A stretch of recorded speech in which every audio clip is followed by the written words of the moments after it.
A while back I did a Levels from Hell segment on the steel mill in Terminator 2 for the NES, and back then I thought that was a pretty bad level. But you know what?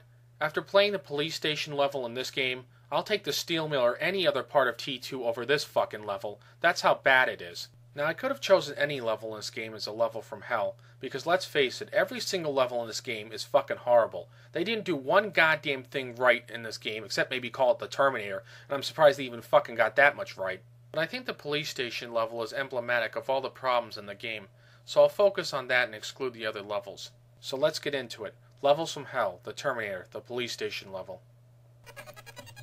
Find Sarah fast. Yeah, well that's going to be a little easier said than done. First off, the graphics look pretty good. Kyle Reese sorta looks like his movie counterpart. Okay, maybe he's not Michael Biehn, but close enough for the NES. And the cop looks like a cop. And the place kinda looks like the police station from the movie. Okay, I don't remember yellow wallpaper, but I guess it's close enough. And that's pretty much it for the good points. Now, when I first got to this part, I thought it would be a simple, straightforward level where you run through the place, speed up the cops, and get to Sarah at the end. But you know what? That's not the case. Guess what this place really is? A maze! That's right, folks. It's a fucking maze where all you do is just run around like a fucking idiot for 2 hours trying to figure out what the hell you have to do. And of course, the fucking game doesn't tell you what to do or even give you a fucking clue what you have to do. No, you have to figure it out all by your fucking self. Now, it might not be too bad if it wasn't for fucking bullshit like this. And as you can see, the game developers sure spent a lot of time programming this level. Oh, and did I also mention the brilliant part of having Kyle Reese be vulnerable to bullets and sparking electrical outlets? Yet at the same time, he's fucking invulnerable to fire. Isn't that great? He must secretly be a Terminator. Oh, but that's not the best part. If you love getting hopelessly lost for 2 hours, this game is right up your alley, because all you're fucking gonna do is run through the same fucking ugly puke yellow levels over and over again. And see, now I'm in a different part of the fucking level. But oh, they don't tell you that. They don't even give you an indicator like with a different wall color. Oh no, it has to look the same goddamn way it did in the other part. And you gotta beat more fucking cops up. That's another great part of this game. You gotta sit there and beat up the same stupid, ugly-looking cop over and over and over again like he came out of a fucking cloning machine or something. Never mind, there's a fucking Terminator rampaging through the fucking station killing every cop. No, I gotta sit here and beat up some fucking Irish flatfoot. Wonderful. Just great. So finally I come upon these elevator doors and I think, okay, maybe this is the way you get out of the level. But do you think so? No, of course not. It just leads you to another fucking part of the level where you gotta beat up even more fucking cops. So then I go running through the level like an asshole for another hour, searching office after office, thinking that maybe, just maybe, I missed something. And then I come here to this chasm. I think, okay, dead end. I gotta go searching through more offices, because maybe I missed something. Maybe there's a key or something. Hell, maybe I should rub a fucking lamp and a genie will fucking float my ass out of here. Oh no. Guess how you gotta get out of this fucking level. Just take a wild fucking guess. You'll never figure it out in a million years. First you have to run all the way to the second hallway over here. Go through it. Then pick up this fucking box. Don't even ask me why it's sitting there, but you have to pick it up. Then you run left till you get to the first door that hasn't been shot up, go up to the second floor, and keep running left till you get to this chasm, and you're not gonna fucking believe what you have to do in this next part. You have to take the box that you collected, and throw it just far enough so that it forms a stepping stone that allows you to cross the chasm. How in the ever-loving name of fuck could they ever expect you to know that? Seriously, do they think I'm fucking psychic? Do they think any of us are psychic? How would you fucking know this? How? It's not like they fucking tell you, oh, well, you gotta go to this particular chasm with this particular box and throw it just in the right way so it lands just in the middle, you can hop across. These fucking game designers are fucking insane. They're fucking nuts. They're out of their fucking mind to think that you could ever fucking do this. Nobody should ever have to do any fucking shit like this. This is literally the worst fucking idea in the history of fucking bad ideas. It's so fucking bad, I don't even know how they could possibly ever have thought of it in the first fucking place. They must be nuts. They must be out of their fucking minds to think you could do this. And you want to know what the real titty twister of this level is? Once you get past this part, the fucking level is over. I'm not kidding. That's it. That's the whole fucking level in a nutshell. Congratulations, Mindscape. You just got my vote for the biggest fucking cocksuckers of all time award. How in the fuck could you take a great movie like The Terminator and fuck it up to the point where you got your fucking protagonist tossing a box into the middle of a fucking chasm? Why the fuck couldn't you just have a simple, straightforward level where you go through and you beat up punks and you beat up cops and then at the end you fight the Terminator as a boss and then you rescue Sarah Connor? But oh fucking no. That's too fucking hard for us. We can't fucking do that. That's beyond our capabilities. And you know what the worst part is? This game only gives you 3 lives and no continues. Now, you can get a 1-up every 50,000 points, but so fucking what? That still only gives you another chance or two to fucking beat this level, and if you fuck up, you have to go all the way back to the beginning and do it all over again. Even if you're the masochistic kind of game player who loves getting his head slammed into the wall repeatedly, don't fucking waste your time in this level. And in fact, don't fucking waste your time in this game, because it's just not worth it. So, in conclusion, I wouldn't play this level again if you gave me a free blowjob and a banana split to go along with it. And as for the game designers at Mindscape, I would say they've been lobotomized, but first you actually have to have brains before you can be lobotomized, and clearly they don't have them. Why do so many Terminator games have such lousy final boss battles? There's Terminator 1 for the NES and Sega Master System, as well as Terminator 2 for the Game Boy, NES, and Super Nintendo. It's like it's nearly impossible for anybody to make a good Terminator boss battle, and number 3 is no exception. So anyway, let's get into it. Terminator 3 for the Game Boy Advance, the TX Final Fight. Like the movie, you start out this level in a bunker, and your mission is to help John Connor and Catherine Brewster escape the TX and get into the fallout shelter. Of course, as soon as you get done talking to them, they just fucking disappear. Where the hell they went, I don't know. Maybe they jumped into a fucking hobbit hole. And Catherine Brewster looks like a fucking crack whore. Lovely. Needless to say, the graphics in this game look shittier than an open septic tank. But if the boss battle were decent, I could tolerate that. Alas, it isn't. Alright, so the T-Sex or the TX or whatever the fuck you want to call it shows up and the battle begins. Now get this. You cannot defeat her with the weapons that you currently have in your inventory. No, what you have to do is wait for a fucking rocket launcher to show up out of the blue and destroy her plasma cannon. And this rocket launcher doesn't appear right away. Oh no, so you better get some popcorn, bub, because you're going to be waiting here for a little while. In the meantime, though, you're completely vulnerable to her plasma cannon attacks. Right, because it's so fucking fair that I have to wait for my goddamn weapons, but she doesn't. And her plasma cannon is so fucking powerful that it can blast the Terminator's flesh covering right off. Meanwhile, though, I gotta wait for the rocket launcher icons, and each one only gives me 2 shots. And of course, they don't kill her instantly. Instead, it takes 10 shots just to break her fucking plasma cannon. One pipe bomb practically destroys a Terminator endoskeleton, but with her, it takes 10 fucking rockets just to break one of her weapons? Yeah, that's really consistent. Plus, while this shit's going on, you got Terminator endoskeletons appearing from the future. Can somebody in the audience tell me what's wrong with this? Not much, except old Kyle Reese saying in the first movie that nothing dead will go back. In other words, the Terminators need their flesh coverings to go back in time via the time displacement equipment. But I'm sure the game designers were like, oh, who gives a shit about the series canon? Let's just do whatever the fuck we want. Nobody's gonna care anyway. And maybe I could have let that mistake slide if the fucking Terminators actually did anything! You know, instead of just walking around like assholes. Great, so these enemies are completely worthless. Well, that's not quite true, because you can kill them for weapons and power-ups. Still, you'd think the game designers would have them, like, shoot at you, or punch you, or headbutt you, or fucking do something. But no, they couldn't do that. Perhaps even more insulting, you can kill them with a few shotgun blasts or machine gun bursts. I guess Skynet must have made these Terminators out of fucking tinfoil. Another issue is that these Terminators can cause problems with the rocket launcher.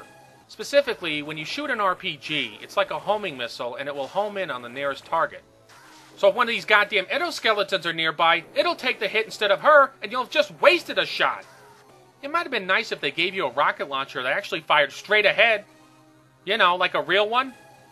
Again, though, they couldn't do that. So anyway, you have to avoid the lesbian Terminator's plasma weapon and destroy her with 10 rockets. Now, I found that the best strategy is just to save up 10 rockets, because you don't want to have to go back and forth collecting 2 rockets all the time.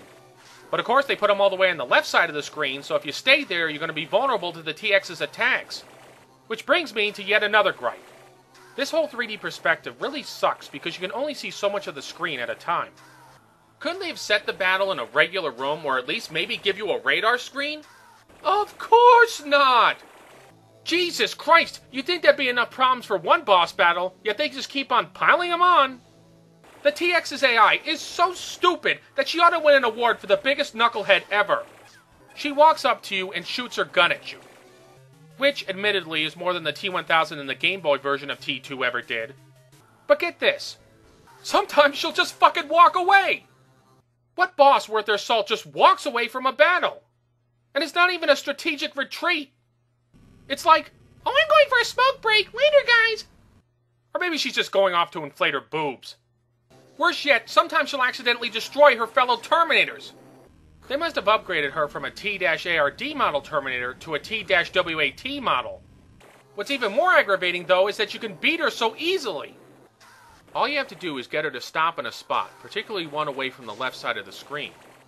Once she's there, just shoot her with a rocket, then run right to avoid her plasma weapon, then shoot her with another rocket, then run back to the left, then shoot her with another rocket, then run back to the right, and shoot her with another rocket. Are you starting to see a pattern here? So much for an advanced model of Terminator. Yeah, advanced.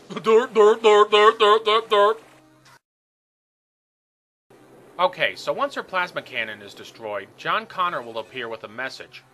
Oh, but forget the message for a moment. Just look at this guy's face. Jesus Christ, what the fuck happened to John Connor? He looks even worse than Kate Brewster. What, has he been smoking crystal meth for a straight fucking week? Anyway, moving on, the TX will now switch from her plasma cannon to an improvised flamethrower.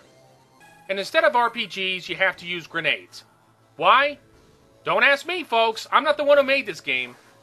But the strategy is still the same. You just run back and forth and throw grenades at her.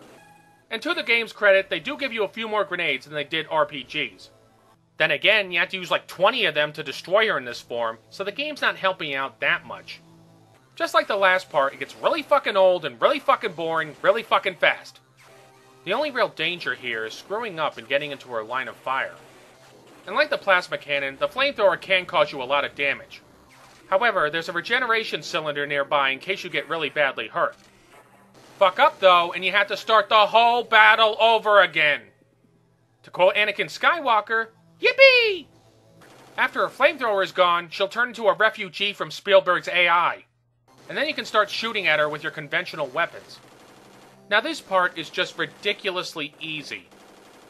All you have to do is avoid her cluster of shots and keep shooting at her with your weapons. Once the TX takes enough damage, John and Catherine run for the fallout shelter. I don't know why the TX just doesn't shoot the pair then. Maybe she's lamenting her lost inflatable boobs.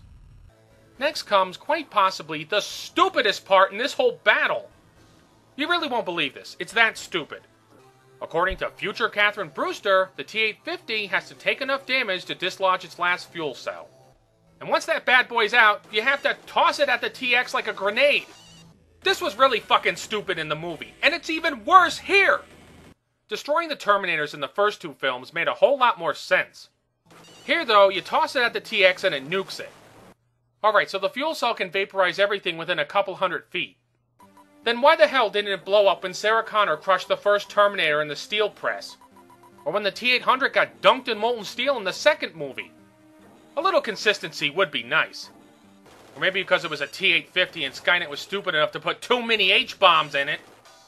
Anyway, this last part is a little bit tricky. You have to get just damaged enough to loosen the cell, but not enough that you get killed. I found that the best strategy is just to take a bullet or two and then run away. Because if you try to take too many bullets, you'll probably end up losing a life. Actually, this is even stupider if you think about it. If the fuel cell is going to blow up and kill both of them anyway, then what does it matter if the T-850's killed? What sense does this make? Never mind. Trying to apply sense to this game is a fool's errand. Okay, so both machines blow up, and John and Catherine are saved, and then you get the ending. Oh, and you'll just love this fucking ending. One lousy screen that says you accomplished your mission, and now all we can do is hope.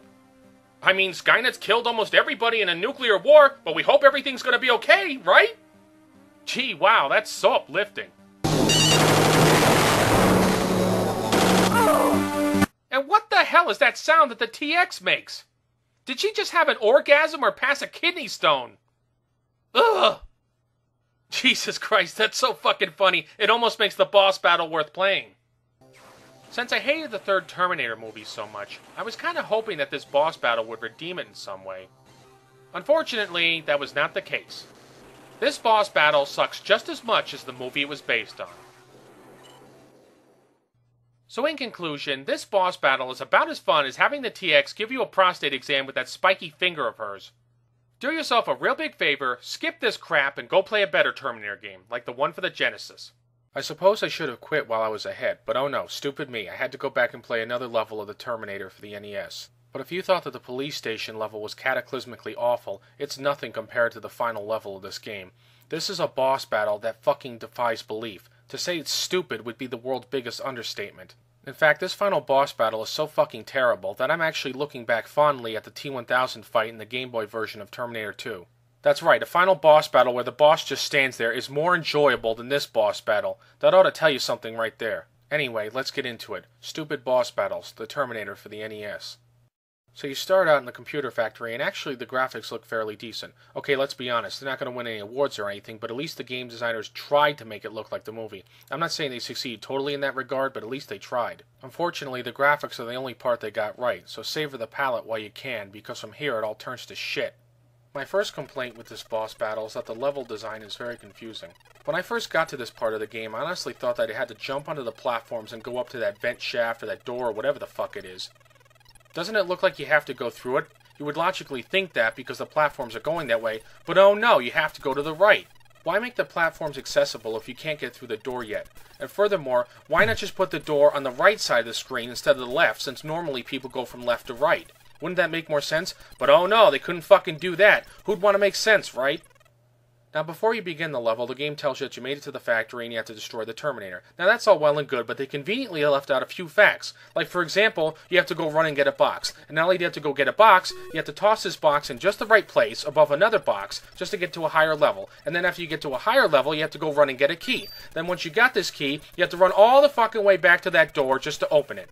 There is so much shit wrong with this idea that I hardly know where to begin. But let me start here. First off, what the fuck am I doing chasing after boxes again? I just got done doing this shit in the police station level, and it was just as stupid then as it is now. Second, why do I even need a key to a place I've already fucking broken into? You remember that great scene in the movie where Kyle and Sarah were going to the computer factory trying to find a key to a place they already fucking broke into? Yeah, I remember that. That was a great scene, alright. Third, what in the holy fuck does finding boxes and finding keys have to do with fucking Terminator? It's called the Terminator, right? So wouldn't you think you'd just go around, I don't know, killing Terminators maybe? But no. Mindscape had to come along and graft this stupid puzzle-based aspect to an action game called the Terminator. It's like their boneheaded programmers were trying to emulate Myst. Yeah, if Myst were made by retards, that is. And fourth, this whole section is one big waste of time in terms of gameplay. That's right, it accomplishes nothing. You just go to another room where the steel press is. So why in the fuck did they just not start this level where the steel press is, huh? Why didn't they just do that? Duh, I don't know, maybe because we just want to waste time, or we don't know how to fucking program a game? Speaking of Mindscape's oh-so-fantastic programming, I've really got to hand it to them when it comes to the Terminator's AI. They were really spot on the ball this time.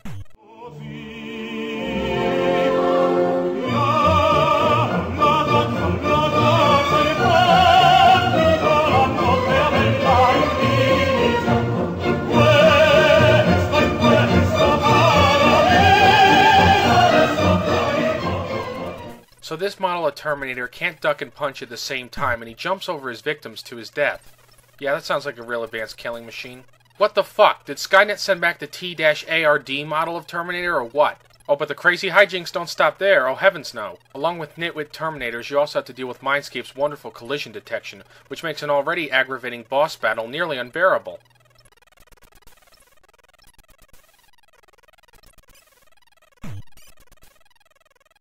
With clips like that, you know they play-tested the shit out of this game before they released it. And as if all those glitches and screw-ups weren't enough, guess what? They decided to deviate from the source material yet again. How, you might ask? Well, you remember when Kyle Reese said it's just him and me? In other words, just he and the Terminator came back in time to 1984? Well, not anymore! Because every time you kill a Terminator, a few seconds later, another one appears. Ain't that neat? The only thing is, didn't Kyle Reese say that nothing dead could go back? So how the hell could all these endoskeletons end up back in 1984? What, did Skynet just send back a bunch of naked Terminators and then they burn their skin off and chase Kyle to the factory? Yeah, I guess. And before some smartass comes along and says, yeah, Filmnstuff, well this is a video game, and they can take as many liberties with the movie as they want. Yeah, but how the fuck can you justify having Kyle Reese beat a Terminator to death with his fucking fists? That's right, Kyle Reese can beat a Terminator to death with his bare fucking hands. In the movie, he couldn't beat a Terminator with a shotgun, a pipe bomb, and a pipe. But oh no, in the fucking game, he can beat one Terminator after another like they're nothing. In fact, why does he have to lead one of these Terminators to the steel press if he can just beat it to death with his fist? Hell, why does he just stand around and wait for the damn thing to jump in a pit and kill itself? But perhaps the worst part of all is that beating the Terminator is painfully simple. All you have to do is just lead the damn thing down the corridor to the steel press, going slow enough that the Terminator doesn't fall behind and disappear from the screen.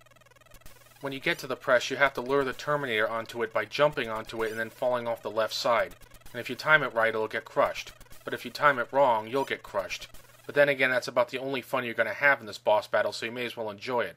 Unfortunately, if the Terminator falls behind, you'll have to go back and make him reappear, kind of like the Queen Alien in the Game Boy version of Alien 3, and it's just as annoying, believe me. Perhaps my biggest complaint is that this boss battle is boring. After all, who wants to just slowly walk down the corridor having the Terminator leisurely chase you like you're the Pied Piper of Hamelin? Not to mention the fact that you can't even control the steel press. That's right, there's no button to push or anything. It just goes up and down all by itself. So instead of actively killing the Terminator by pushing the button, you're passively leading it into a trap. And what fun is that? Even the Super Nintendo version of Terminator does a better job with this boss battle. At least they have Kyle Reese actively beating the Terminator back and then blowing up with the bomb. Now true, they don't have the steel press part from the movie, but at least he's fucking doing something. But here, they don't even have fucking Sarah Connor. Kyle Reese should be dead at this point, so they can't even get that fucking fact right. Add to all this bullshit the fact that even at this late stage of the game, they're still trying to fucking trick you. That's right. You see those arrows next to that lower door? Well, apparently, when I first played this game, I thought that you had to take the lower path to get to the steel press. But oh no, it's one big fucking trap. Hell, they even try to entice you with fucking hearts to make you go down this path. But when you get to the end of it, all that's there is just a bottomless pit. So essentially, they just wasted your time with a cute trick. Thanks a lot, assholes. Oh, and by the way, don't even bother to try jumping across, because you won't make it. And as if the game programmers couldn't be petty enough, there are two other little points that annoy the living shit out of me. One, when you start this part of the level, they put you right in front of an electric current, so unless you know it's there and unless you duck in time, you're gonna get zapped and lose some life. That's right, that's how fucking cheap these game programmers are. They literally had to put a current right in fucking front of you when you start the level. Christ, why don't they just put me right under a fucking anvil and then drop it a second after the level starts? Two, when you get to the steel press, they actually had the nerve to put a bottomless pit right on your left. So if you go too far to the left, you're gonna fall off and die. You fucking cheap-ass motherfucking bastards! And for one final kick in the balls, the only ending you get is this one lousy screen saying, "Good work, soldier." Well, gee, thanks a fucking lot. Now, to be fair, it's a little bit better than Who Framed Roger Rabbit, but that's not fucking saying much. Would have been too fucking much to ask for a couple of stills showing Sarah going off into the desert, but no, we can't do that. After all, we don't want to make you feel as if you're rewarded for your efforts. No, we just want to take your 50 fucking bucks and leave you with this steaming pile of horse shit. Unless you like playing final boss battles where you do almost nothing and accomplish nothing of any value, then stay the fuck away from this game. So in conclusion, let me paraphrase Kyle Reese when it comes to this boss battle and with this game in general. It can't be bargained with, it can't be reasoned with, it doesn't feel pity, or remorse, or fear, and it absolutely will not stop fucking with you ever until you are dead. Or in other words, just don't play this game. I was really looking forward to this game because I wanted to see how it compared with the Genesis version of the Terminator. And how was it? It's fucking painful! In fact, it's so fucking painful, it's like getting the hot chainsaw farts ripping through your asshole after eating too much spicy Taco Bell. And after playing this worthless fucking lump of a game, I was left wondering, how can this be? Both games were made and published by the same companies. Well, as they say, it's all in the details. So anyway, let's get into it. The Terminator for the Sega Master System. Obviously, the game's graphics are going to be a step down from the Genesis version. That stands to reason. Despite the downgrade, though, they aren't that bad. At least they're far better than the heinous NES version, so that's in the game's favor. However, some of these graphics look quite shit, as the English would say. For example, the Terminator in the cutscene here. What the fuck is wrong with his eyes? Couldn't they have made a decent Terminator still that didn't make him look like a big fucking doll? And then there's the Terminator in the actual game. At the Tech Noir bar in the police station, he only looks about 12 feet tall. And in the final level, they made him look like a fucking mechanical gorilla. Oh yeah, and one that happens to throw fireballs. Look, there's taking liberties with the source material, and then there's shitting all over it. And this is definitely a case of the latter. Then there's Kyle and Sarah in this cutscene. The expressions on their faces are so fucking goofy. With graphics this shitty, they may as well just use plain text. The in-game graphics of Kyle Reese do look like his movie counterpart, so I will give them credit for that. One of the biggest problems with the graphics, though, is that in some points of the game there's noticeable slowdown. Particularly in the second level, where they bombard you with enemies every half a fucking second. If the system had this much trouble processing all these graphics, then maybe they should have programmed fewer enemies. The background graphics are good. Not nearly as good as the Genesis version, of course, but they're light years better than the NES game. Next comes the controls, and they're a lot stiffer than they are in the Genesis version. Kyle moves sluggishly to begin with, and the slowdown doesn't help things any. Also, it takes a little longer for him to jump because he squats before he does it, like he's taking a shit. Unlike the Genesis version, there's no time bombs. To blast open doors in the first level, you just use 3 grenades apiece. Other than that, the controls are pretty much identical to the Genesis version. One button fires a weapon, one jumps, and the control pad is used to move Reese. The gameplay is where this game goes south big time. Ostensibly, the level design is nearly identical to the Genesis game. But there are some key differences. For one thing, the awful jumps. For example, this one in the first level. This box jump might look easy, but it is a fucking pain in the ass. It's one of those kind of jumps. You know, the kind where you have to be just precisely on the edge, and if you're so much as a millimeter off, you're gonna miss. Oh, God, I fucking hate jumps like that. Another difference from the Genesis game is how cruel this one can be. Again, specifically with the jumps. In particular, there's this one jump in the second level. You're on a rooftop, and it looks like you have to jump from one to another, but the other one is too far away. So if you jump, bam, you're dead. To make it, you have to fall down to a lower level that you can't see. So unless you've played this part before, or you've seen a video of it, how the fuck are you supposed to know there's something down there? I'm a gamer, not a fucking psychic. By the way, the game only gives you 1 life and no continues, so if you die at this jump, you lose the whole fucking game. Assholes who program death traps like this should be strapped into a fucking catapult and fired into a brick wall. And as if that isn't bad enough, they do it again in the 5th level. I am really fucking sick and tired of these leap of faith jumps in games. Unless you're making an Indiana Jones and the Last Crusade game, this should not be in there. What's even worse is that Kyle Reese is a lot more vulnerable in this game. In the Genesis and NES games, he could take a fair amount of damage before going down. But in this fucking game, he's a goddamn pussy. If he touches the Terminator once, just one time, he's dead. Christ, in the movie, the Terminator beat the shit out of Reese and he still survived long enough to shove a bomb into it. Here, though, one touch, oh, I'm dead. You would think that would be enough lameness for one game, but oh no, they're not done yet. The screen indicators that they use are fucking stupid. Instead of putting them all on the screen at one time, they do it in a strip. There's one indicator in the top middle of the screen, and it keeps switching between the score, the health meter, and the clock. So say, for example, you want to know how much time you have left in the level. You have to wait for the score and the health meter to pass by before you can do it. And then it disappears again. What fucknut thought this was a good idea? Why couldn't they just put the clock, the health meter, and the score on different parts of the screen? Christ almighty, a fucking 7-year-old could do it. Here, I'll do it myself. Look, see, there you go. Done. In addition to all these other problems, certain levels in the game are really annoying to play. For example, the police station is designed as some kind of half-assed maze. Gee, what does that remind me of? You go this way, you go that way. You hit a dead end, you backtrack. You do it all over again, and again. And every so often, you'll run into the Terminator, whom you can't kill and you can't defeat. Did I forget to mention that if you touch him once, you die instantly and lose the whole fucking game? Such is the foundation that shattered childhoods were built on. Plus, this Terminator is not the sharpest tool in the shed. You're shooting at the wall, you dumb fuck! Oh, and here, this is great. All he has to do is turn around and shoot Sarah, and his mission is complete. So does he? Of course not! He just keeps on pointlessly shooting at me like Richter in the Total Recall NES game.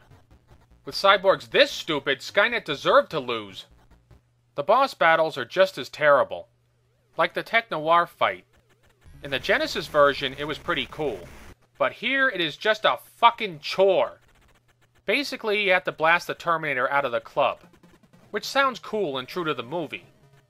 To accomplish this, you have to duck, shoot, and run forward, then duck, shoot, and run forward, then duck, shoot, and run forward, yada yada yada, on and on and on. This boss battle is about as exciting as me plucking my asshole hairs out and turning them into a rope. Plus, the Terminator's gun is so powerful that a few shots from it can kill you, even if you're at full health. And he fires the damn thing so fucking fast you'll barely have time to duck and run. The final level in the computer factory is yet another maze. Go the wrong way and you'll have to head right back to the beginning. But the Terminator endoskeleton will probably kill you before you get there. Yet if you know where you're going, this level only takes about 2 or 3 minutes to beat. It's like the worst of both worlds. It's too easy and it's too hard. Furthermore, where's the excitement of the Genesis version? Where's the chase? Where's the thrill? Because it ain't fucking here, I can tell you that. And at least the other game gave you a little room for error in the last level. But this one's like, fuck it, we ain't giving you shit! You miss that leap of faith jump, you lose the whole game. You touch the Terminator once, you lose the whole game. Which leads me to the final battle with the Terminator endoskeleton. A battle. Yeah, right, there's a joke for you. You climb down the ladder and Gorilla Terminator throws a fireball at you and gets a cheap shot in. Then you shoot him 5,000 times and knock him back into the steel press. But get this. If you keep shooting, you can't lose. Actually, the only way you can fail is to just stop shooting and let him kill you. Some boss battle, huh? Wow, I was really on the edge of my seat for like 1/100th of a second. As for the ending, it's really nothing to write home about. You get one bit of text and one picture, and that's it. Still, it is better than the NES ending, although that's not saying very much. The music in this game really isn't up to snuff. In particular, the Terminator theme sounds like crap. Here, listen.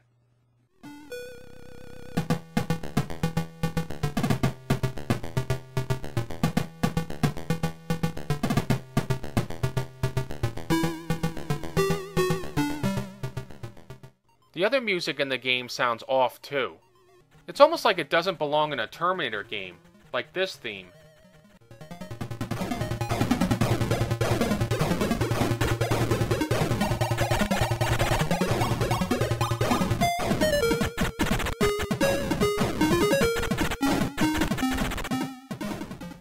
They really could have done a much better job on the soundtrack.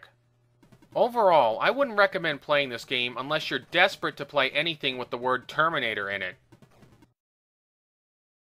So in conclusion, I'm curious to try the Sega CD and DOS versions of Terminator to see how they measure up to this game. With any luck, hopefully they won't be any worse than this fucking trash.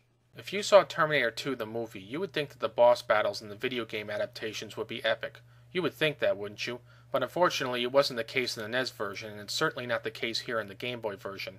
Now, if you'll recall, a while back I did my first Levels from Hell review on Terminator 2 for the NES, and in that review I complained about how easy the T-1000 boss battles were. Well, you know what? I didn't know when I had it so good. And why, you might ask? Because as easy as those battles were, they were next to fucking impossible when you compared them to the final battle in this game. I'm not fucking kidding. This is literally one of the most insultingly easy boss battles ever. In fact, the only way this fucking boss battle could be any easier is if the T-1000 committed suicide. But don't just take my word for it, see for yourself. Stupid boss battles, Terminator 2 Judgment Day for the Game Boy, the T-1000 fight.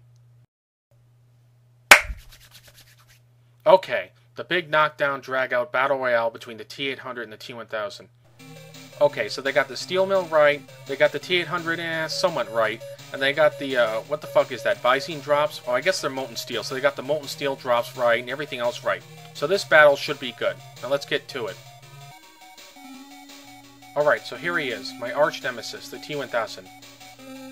Well, what the fuck are you waiting for? Come on, fight me! Come on, asshole! What am I gonna do, just stand here all day? Come on! Fight me! What in the name of Judas's shit-stained underwear are you doing? Come on, let's go, let's fight! What the fuck, are you on coffee break or something? Do you need a hot poker up your ass? Fight me!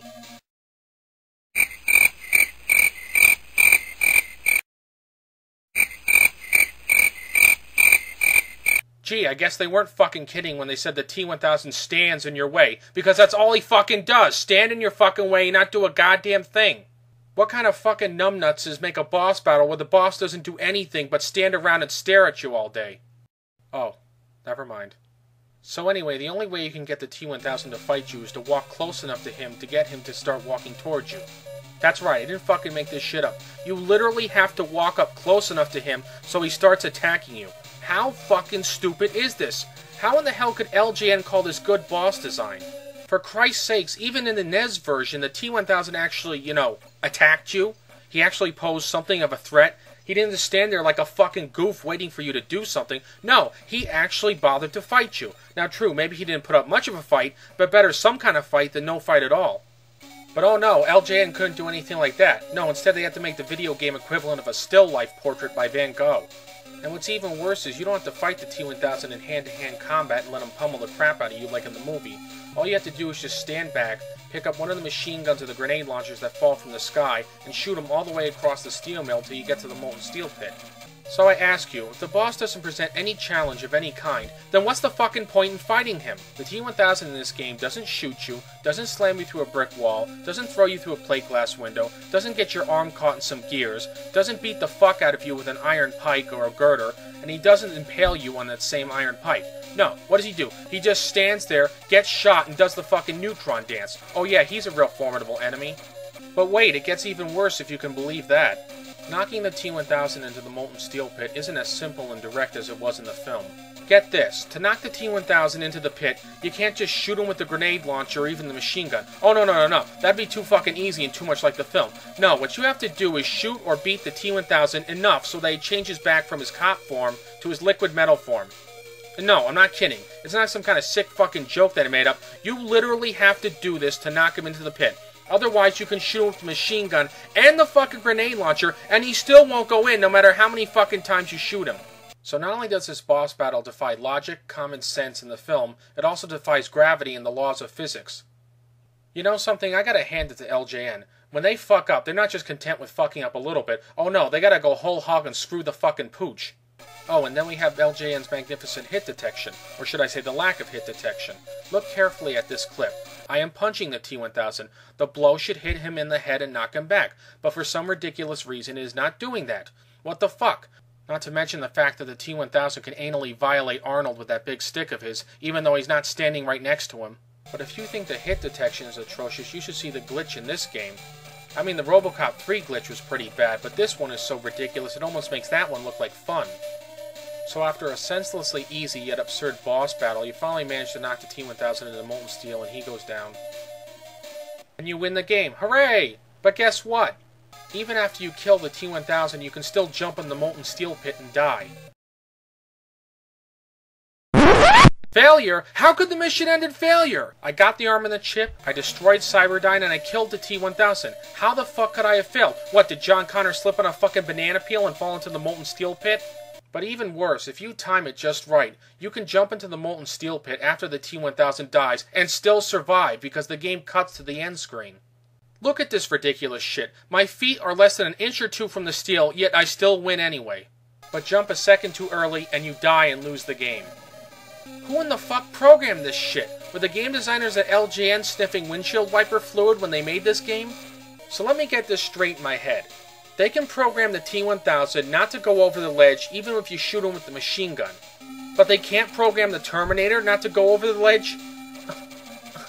What sense does this make? They can even program the T-1000 to stop a foot or two from you on the left side of the screen. They can do this. This is possible, yet at the same time, they can't stop your Terminator from going over the edge. Oh my god, this is such fucking brilliant programming. Way to go, LJN. Way to think outside the fucking box. One other small point. I thought the Terminator couldn't self-terminate, yet in this game he can fucking jump into the pit and kill himself. Oh well, what the hell. I guess LJN figures they screwed the movie up this much, they may as well just go all the way and screw it up totally. Oh, and I can't get over this shit. Why the fuck isn't the T-1000 coming over and bashing my brains out? What, is there an invisible fucking glass wall preventing him from coming over? Or does he not want to invade my personal space? What the fuck? You know what? If any of you out there want to indulge in the inspired lunacy of Rock'em Sock'em Retardo bots, then by all means be my fucking guest. But as for me, I'm gonna do something a lot more worthwhile with my time. Like stick my fucking head in a wood chipper. So in conclusion, about the only good thing I can say for this boss battle is that the music by David Whittaker was actually pretty good. It was a nice hard driving beat that almost made the level bearable. Unfortunately, the music is like a sprig of parsley placed on top of a plate full of dog turds. Yeah, it might be a nice touch, but unfortunately the shit still tastes like shit. I'm a big fan of Terminator 2 for the arcade. Not only is it one of my favorite arcade games ever, it's also one of my favorite light gun games. But as with many of my favorite games, there are still some parts that really test my patience. And one of them is this game's infamous truck level. Yes, the same level that was a nightmare for arcade-dwelling kids across America back in the early 90s. So anyway, let's get into it. Levels from Hell, Terminator 2 for the arcade. The truck level. Terminator 2 for the arcade is an odd beast of an adaptation. It adapts the short opening future war prologue from the film into about a 30-minute game. Then it cuts out something like an hour and a half of the film. From there it rejoins the film near the end where the Terminator and company go to Cyberdyne. But I don't think it's a bad adaptation choice because a lot of the big action does happen at the end of the film. It's just strange, that's all. Now there was a truck scene in the film, but it only lasted for a second and the truck got blown up. That's a pretty fitting foreshadowing of things to come, now that I think about it. But anyway, the truck mission starts out with this cool little scene. Apparently the Terminator has to escort John Connor to Skynet and protect him for reasons. Now I thought John got the Terminator after Skynet was destroyed, but whatever. I don't mind the deviation from the source material since the early levels are fun to play. Anyway, the cyborg scans John and you get the cool red Terminator graphics with all the specs and shit. And then John says, HKs, look out! HKs, look out! Now, I do question the wisdom of a so-called military genius standing out in the middle of a post-nuclear battlefield full of killer machines. But I guess old John Connor's gotta show everybody what big balls he's got. Who knows, maybe he wants to inspire his men or something. Then only a few seconds later, the shit really hits the fan. 18 million HKs come flying out of nowhere and shoot enough missiles at you to blow up the whole fucking world! Jesus Christ! This fucking game just doesn't let up for a second, does it? But this shit is gravy compared to the next part. After getting pummeled by about 18 fucking billion missiles, you move up to the truck. John's in the driver's seat, there's a gunner in the back, and the Terminator is somewhere. Maybe he's in a second truck, or he's riding a golf cart, or he's flying alongside on a fucking magic carpet for all I know. Yeah, we're about to enter a whole new world, alright. A whole new world of fucking aggravation! Anyway, John starts up the truck. And you see those boxes full of missiles on the bottom of the screen there? Well, you had better collect every last single one of them you can, because trust me, you're gonna need them. Then the truck takes off, and the bullshit really starts to fly. Almost from the start, the truck is pummeled by countless flying HKs. With this much firepower, how could Skynet lose the war? And as if that isn't enough, there's golden Terminators running alongside the truck. Now, when I was a kid, I thought that you had to take out the Terminators first, like they were the biggest priority. But they only shoot at you, not the truck. Why? I have no idea. Anyway, the golden Terminators are like a trick designed to distract you. The real threat is the flying HKs. You have got to blast as many of these fuckers out of the air as you can. Because if the truck takes too many hits, it blows up and you lose the level. And look at this truck explosion! Holy shit! What was this truck made out of? Paper clips and a neutron bomb? Anyway, a big problem with this level is that the HKs fly by so goddamn fast that it's really hard to nail all of them. Plus, each time they fly by, they damage the truck with their lasers. And this dumb fuck gunner in the back here is useless. I mean, do his shots even harm the planes at all, or is he just there for show? Could somebody tell me, please? I don't know, but either way, I hate the bastard. And I don't really care if he gets killed anyway. Somebody else more competent should be doing his job. Another problem with this level is that the hit detection for the truck feels really wonky and inconsistent. In some games, it feels like the truck can only take a few hits before it explodes. While in other games, it feels like the truck can take a shit ton of damage and keep on trucking. Ha ha, pun definitely intended. A damage meter for the truck would have been nice, just to see how long it has left. Instead, I have to just eyeball it and guess. Gee, thanks! Yet another issue is the lack of missiles. You need a bunch of them to bring the planes down, but the game hardly gives you any time to get any of them. I wish the game had stopped the truck for a few seconds longer so I could stock up on missiles. Or at least toss me a couple more along the way. Again, I don't know why they didn't do this. My biggest criticism of this level, though, is its basic design. In many of the other levels, you can power your way through them by pumping in more quarters. But in this level, you can't do that. You have got to get Connor to the end in one shot. Otherwise, you lose and you have to go all the way back to the beginning. I don't see why in the world it had to be like this. Imagine you're a kid back in 91 or 92 and your parents give you $2 or $3 in quarters. You could literally piss through all of them just playing this part of the game. And I have vivid memories of getting really pissed off as a kid when this goddamn level ate up all my quarters. To paraphrase Jaws, this level is the perfect mechanical organism. All it does is eat quarters and piss off little kids. Honestly, I don't see why they couldn't have made it so that you could respawn where you died and keep going. Make the level longer if you have to, but don't make me go back to the beginning over and over again. On second thought, don't make the level any longer, because it's already fucking long enough as it is. Moving on, this is the kind of level that really benefits from having two players. One can take out the HKs in the air while the other one takes out the Terminators on the ground. Or better still, one player covers the left-hand part of the sky while the other one covers the right.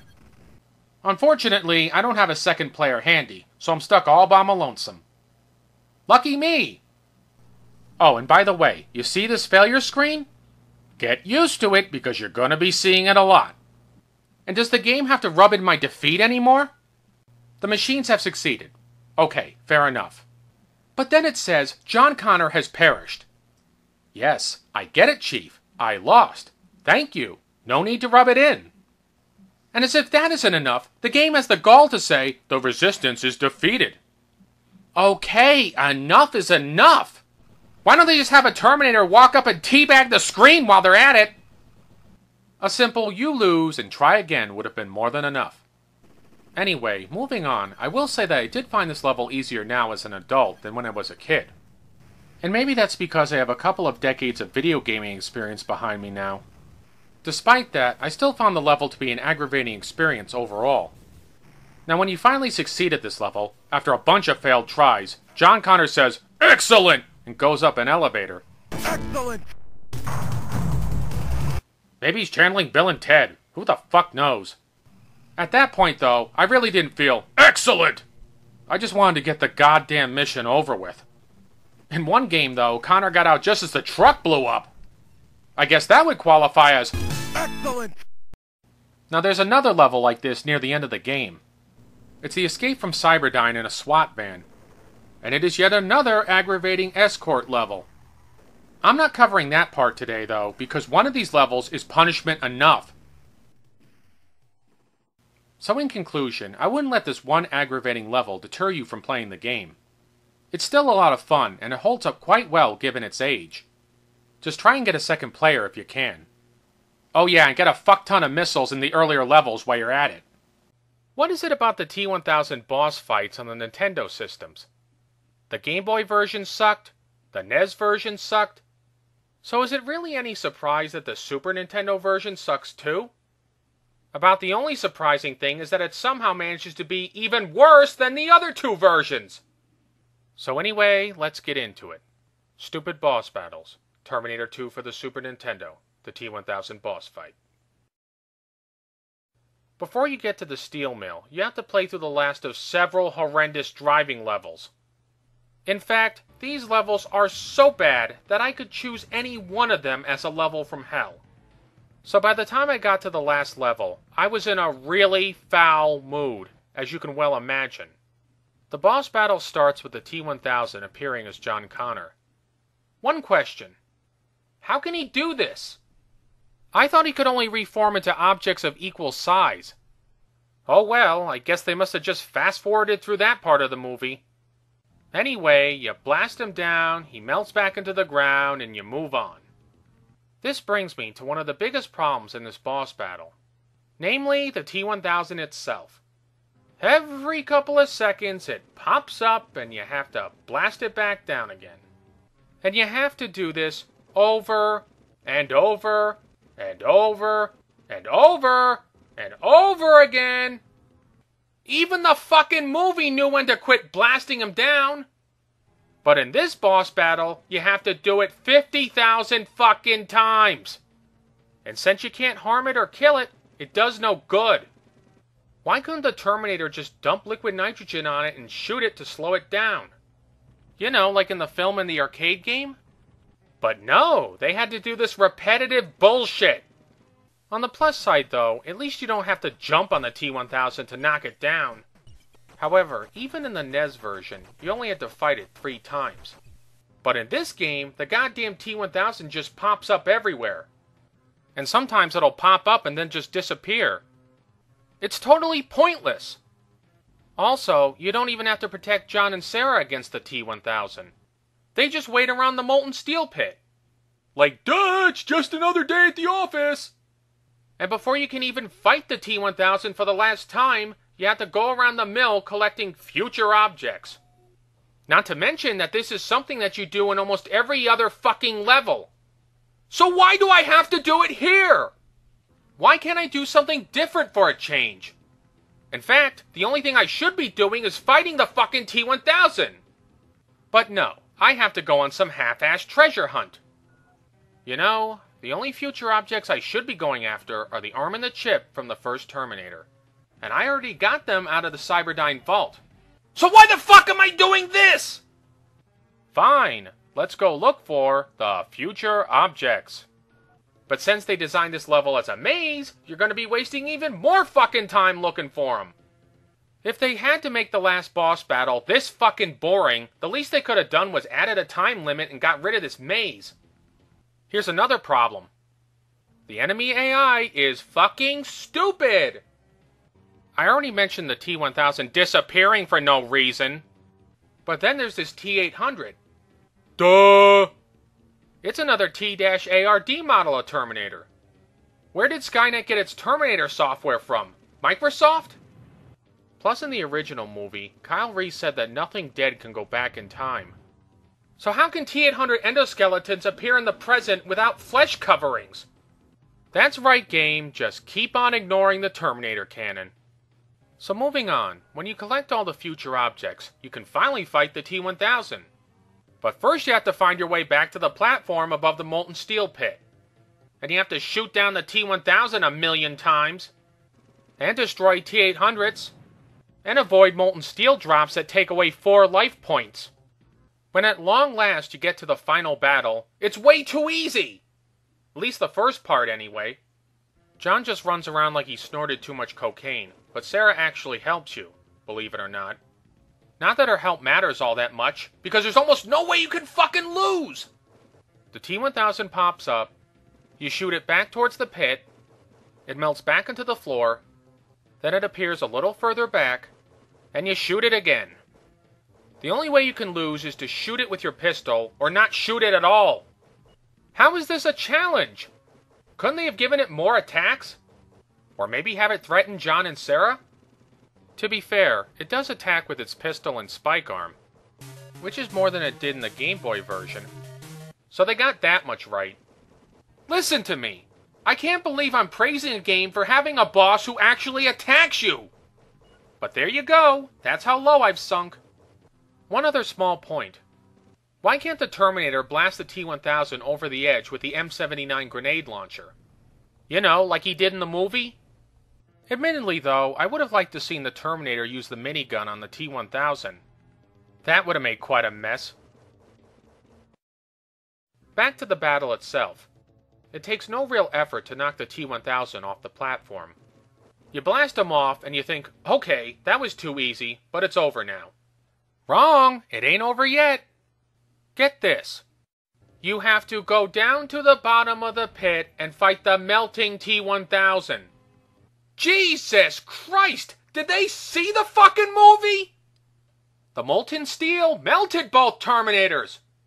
Why did they put this bullshit in there? Are they trying to make up for the T-1000 being too easy in the first part? I guess so, because he's hard as hell now. This next part is so stupid, I can't believe I actually have to say this. You have to shoot the melting monster when he pops out of the pit. One question. If the T-1000 can survive molten steel, what fucking good are my bullets gonna do against it? Did somebody scoop out the game designer's brains and take steaming shits into their skulls? If James Cameron played this boss battle, I bet you he'd burn every copy of T2. Right, okay, you have to fight this liquid metal monster, who happens to rain molten steel down on you. The same stuff from earlier that takes away 4 life points. If you don't have a lot of life left, you're fucked. And he drops so much of this shit, it's nearly impossible to avoid. The T-1000 also has a second attack. Namely, he rains a line of molten steel down on you, which is just as hard to avoid as the other attack. Yet another issue is its hitbox.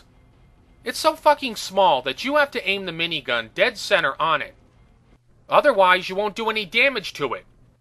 Please, whatever you do, don't give it a bigger hitbox. I wouldn't want that.